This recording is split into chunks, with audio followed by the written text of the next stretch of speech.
देखिए, तो अभी आपने जो अभी सबसे पहला काम किया वो ब्लॉगिंग सिस्टम का काम किया। किसका? ब्लॉगिंग का। ब्लॉगिंग में क्या था? डिफरेंट टाइप ऑफ यूजर्स थे। जैसे एक एडमिन था जो पूरा कंप्लीट पूरे ब्लॉगिंग सिस्टम को वो मैनेज कर रहा था। उसके बाद हमारे पास एक क्या था? एक ब्लॉगर था जो ब्लॉग को लिख रहा था, है ना? और एक यूज़र जो ब्लॉग को पढ़ रहा था और उस पर कॉमेंट करता था, है ना? जो ब्लॉगर था वो ब्लॉग पोस्ट कर रहा था। उसके बाद एडमिन क्या था कि जब ये एडमिन जो ब्लॉगर पोस्ट करता था ब्लॉग को, एडमिन उसको क्या करता था? वेरीफाई करता था। ये डायरेक्ट पब्लिश नहीं होता था। अगर कोई भी ब्लॉगर अगर ब्लॉग पोस्ट कर रहा है तो डायरेक्ट वो पब्लिश नहीं होगा, है ना? तो डायरेक्ट पब्लिश ना होके वो क्या होता था? वेरिफिकेशन के लिए जाएगा। फिर एडमिन के पास एक नॉन वेरीफाइड और एक वेरीफाइड, ये दो तरह का सिस्टम था। जब कोई भी ब्लॉगर किसी भी ब्लॉग को पोस्ट करता था ये नॉन वेरिफिकेशन में आता था। उसको पढ़ने के बाद, उसको एडिट करने के बाद फिर वो वेरीफाई होता था। वेरीफाई होने के बाद वो वेरीफाइड ब्लॉग्स में दिखता था, है ना? उसका कॉन्सेप्ट हमने लगाया था इज अंडरस्कोर वेरीफाइड करके। डेटाबेस में एक हमारा स्पेसिफिक कॉलम था। तो ये सारा तो कंप्लीट हो गया। इसमें फिर हमारे पास साइन अप भी था और साइन इन भी था। साइन अप में हमारा क्या हो रहा था कि ब्लॉगर और यूजर दोनों साइन अप कर रहा था। साइन अप करने के बाद उसको क्या करते थे हम लोग? वेरीफाई करते थे। उसमें भी नॉन वेरीफाइड यूजर्स और वेरीफाइड यूजर्स, है ना? जब भी कोई साइन अप करता था तो वो डायरेक्ट लॉग इन नहीं कर सकता है। वो क्या करता था? पहले वेरिफिकेशन में जाता था, है ना? तो वो कहाँ दिखता था? नॉन वेरीफाइड में। और जब एडमिन उसको वेरीफाई करता था फिर वो वेरीफाइड यूजर्स में चला जाता था। तो इस तरह का पूरा सिस्टम यहाँ पे काम कर रहा था। अभी देखिए कि जो लाइब्रेरी वाला जो है प्रोजेक्ट, उसको हम लोग कैसे करेंगे। तो लाइब्रेरी वाला प्रोजेक्ट में आपको सबसे पहले ये समझना पड़ेगा कि लाइब्रेरी जब है तो उसमें सेंटर डेटा कौन होगा? हमारा सेंटर डेटा कौन होगा? सेंटर डेटा होगा बुक। जैसे बुक्स हैं तो लाइब्रेरी है ना? अगर हम लाइब्रेरी की बात करेंगे तो लाइब्रेरी में क्या होगा? बहुत सारे बुक्स होंगे। और अगर बुक्स बहुत सारे होंगे तो उसको कोई पढ़ने वाला होगा, रीडर होगा।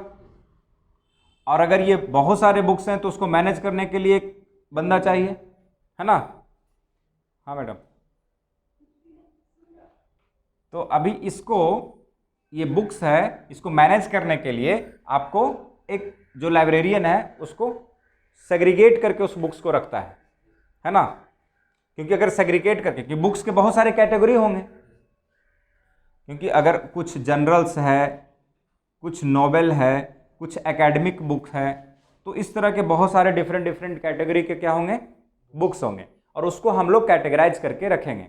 उसके लिए अपने पास साइन अप में क्या होगा? रीडर जो होगा वो साइन अप करेगा, है ना? अब जैसे अगर मान के चलिए कि अगर लाइब्रेरी आप जा रहे हैं पढ़ने के लिए तो उसमें तो स्लॉट्स होता है ना, जगह बना हुआ है पढ़ने के लिए।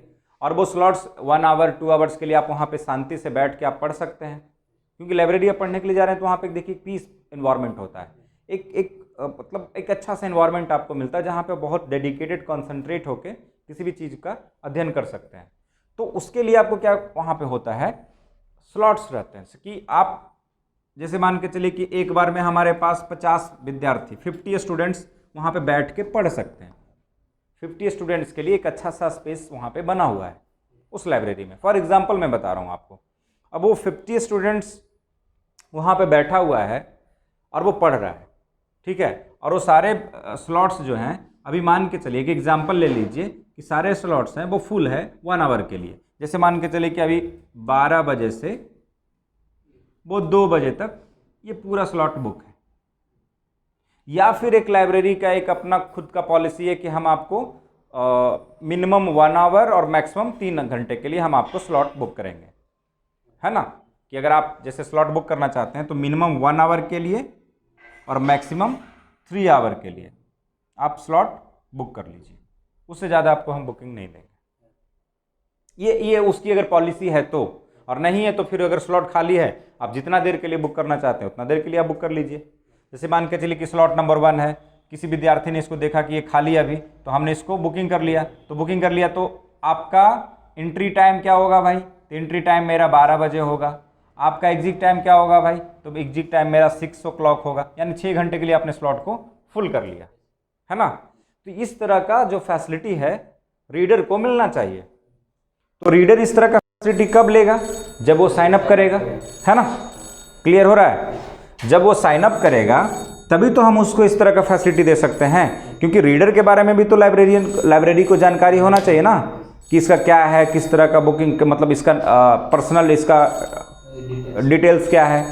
तो साइन अप करने वक्त वो क्या है, अपना पर्सनल डिटेल कुछ डालेगा, जैसे उसका अपना नाम बता दिया, उसने अपना मोबाइल नंबर बता दिया, ईमेल आईडी बता दिया, और एक डिजायर पासवर्ड उसने रख लिया कि जब भी उसको स्लॉट